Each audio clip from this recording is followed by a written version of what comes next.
यज्ञमग्ने स्वाहा कृतेन हविषः स्वाहा कृतेन स्वाहा कृतेन हविषः पुरोगायाहे पुरोगाय पुरोगाः याय स्वाध्याः वे अविरदन्तु रुदन्तु देवाः देवायो वेदां ब्रह्मणा वेदामृतेनामृताम्बरे तस्मै ब्रह्मजाय भागदेवेन विवरेदे ब्राह्मणार्षे उत्तरेद ब्राह्मणो वै दुर्वा देवता सर्वावरेवं देवता विरुद्धते यावदेर्वे देवतास्ता सर्वा वेदविधि ब्राह्मणे वसन्ते तस्मात् ब्राह्मणेभ्यः वेदविद्या दिवेदिवेदसूर्याः श्रीरङ्गे त्वयेदा एव देवता प्रीणाति पर्याप्यानन्त्राय सर्वस्वमात्रात्रोत्तमस्फोरिर्वस्याप्ये स्वसिद्धे सर्वमेव तेनाप्नोति सर्वं जयति श्रीवज्रसमायुष्यमाविदाश्वभामानं महीरे धान्यं धनं वशं बहुपुत्रलाभं संवत्सरं दीर्घमायुः सुरमानं भवति पुरुषेन्द्रियायुष्येवेन्द्रिये प्रतिष्ठति देवता कुलदेवता समेत लक्ष्मी अनुग्रह सिद्धिद्वारा लक्ष्मी वेंकटेश्वर अनुग्रह प्राप्ति द्वारा सुख संतोष जीवन प्राप्तस्तु सर्वदा लैकारिक स्वरूप परमेश्वर संपूर्ण अनुग्रह प्राप्ति द्वारा संपूर्ण आयुष्य आरोग्याभिवृद्धिरस्तु पितृदेवता संपूर्ण अनुग्रह सिद्धिरस्तु तदास्तु।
ఆధారమైన దినకరుడు పగలు మాత్రమే తన ప్రతిభను పంచగలడు.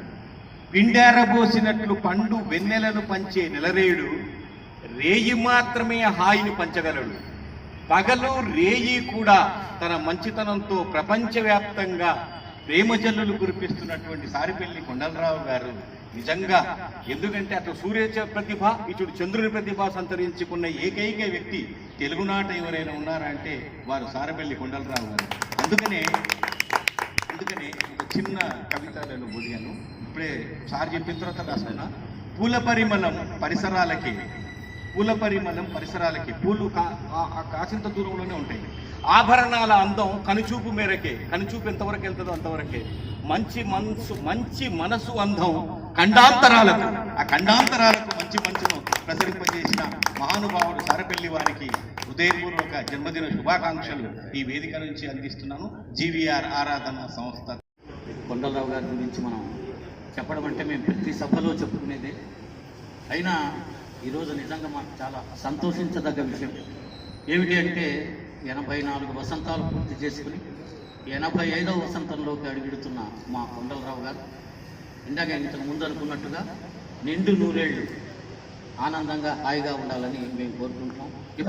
అయితే చేసింది చెప్పకపోతే జనాలకు తెలియదు సార్, మీరంతా కూర్చుని ఉండండి, మేము చెప్తూనే ఉంటాం, వాళ్ళు వింటూ ఉంటారని చెప్పారు. సరదాగా ఒకసారి మా మాటను మన్నించి మా మీద గౌరవంతో మాకు ఈరోజు మాకు ఈ అవకాశాన్ని కల్పించే వారికి మరొకసారి మా బృందం తరఫున శిరస్సు వచ్చి బాధాబంధన చేస్తాం.